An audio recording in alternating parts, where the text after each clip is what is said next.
अकेले रह गए, सरपुरुष और ये लड़की जिसको अब दुर्गा कहते हैं, जो अष्टंगी कहलाती है।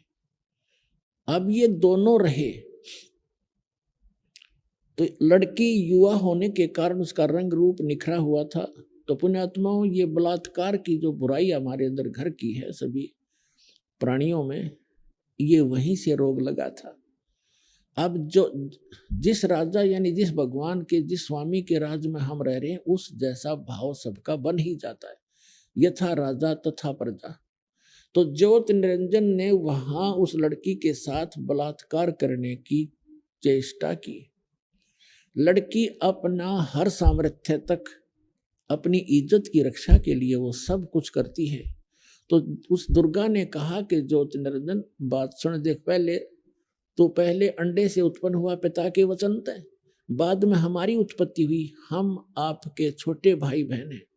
अब मैं पिता के वचन से उत्पन्न हुई हूँ लड़की, आप पिता के वचन से हुए हो लड़के, तो मैं आपकी बहन हूँ, और बहन के साथ ये दुष्कर्म तुझे पापग्रस्त कर देगा, तू जुल्म ना करे, और मेरे पास पिता की दी हुई वो वचन शक्ति है, जितने प्राणी तू कहेगा मैं उत्पन्न कर दूंगी।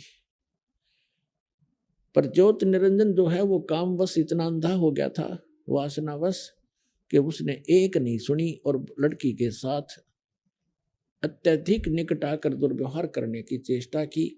अभद्र तरीके से मुंह खोला तो लड़की ने कोई और चारा ना दिखा, सूक्ष्म रूप बनाया और उसके अंदर प्रवेश कर गई।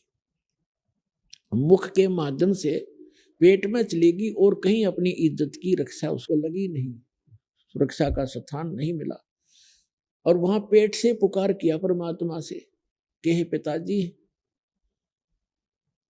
मेरी रक्षा करो, हे पिताजी मेरी रक्षा करो।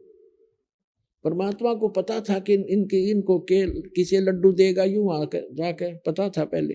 तब परमात्मा अपने पुत्र जोगजीत का रूप बनाकर, जो प्रथम सबसे पहले 16 उत्पन्न किए थे, उनमें से सहजदास, जोगजीत, अचिंत, तो जोगजीत का रूप बनाकर उस सरपुरुष के 21 ब्रह्मांड में प्रकट हो गए और कहा कि ज्योति निरंजन तने जुल्म कर दिया। ऐसे सच्चे लोक में जो ऐसा जुल्म करता है उसको बहुत भयंकर दंड मिलता है। सुन ले आदेश परम पिता का, आज से तेरा नाम काल होगा। 1 लाख मानव शरीरधारी प्राणियों का तो नित आहार किया करेगा। तूने इस लड़की को अपने निगल लिया, इसके साथ दुर्व्यवहार किया है, लड़की को उसके पेट से निकाल दिया, उसके पेट को चीर कर,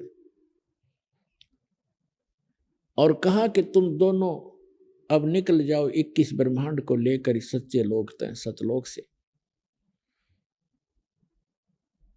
अब वहां उस ज्योति निरंजन ने बहुत प्रार्थना की, विनय की, गिड़गिड़ाया कि भाई मुझे माफ करवा दो पिताजी से। खुद मालिक खड़े थे और खड़े थे वो अपने पुत्र जोगजीत के रूप में। परमात्मा ने कहा कि निकल जा, बस अब तेरे लिए कोई स्थान नहीं है इस सच्चे लोक में। इतना कहकर जोगजीत रूप में परमात्मा अदृश्य हो गए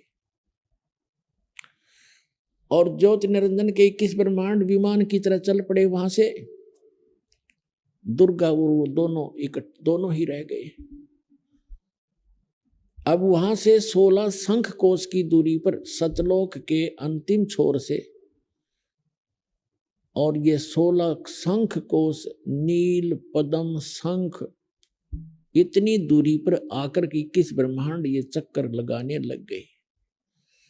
अब ज्योति निरंजन के मन में और ज्यादा क्रोध पैदा हो गया और उसने ठान ली कि जितने भी आत्माएं जन्म होंगे वो भगवान की आत्मा तो उसी की है, उनको सताऊंगा और उस सतपुरुष को यानी पिता को दुखी करूंगा, उनकी आत्माओं को खूब सताऊंगा। अब उसके बाद उसने दुर्गा के साथ फिर से वही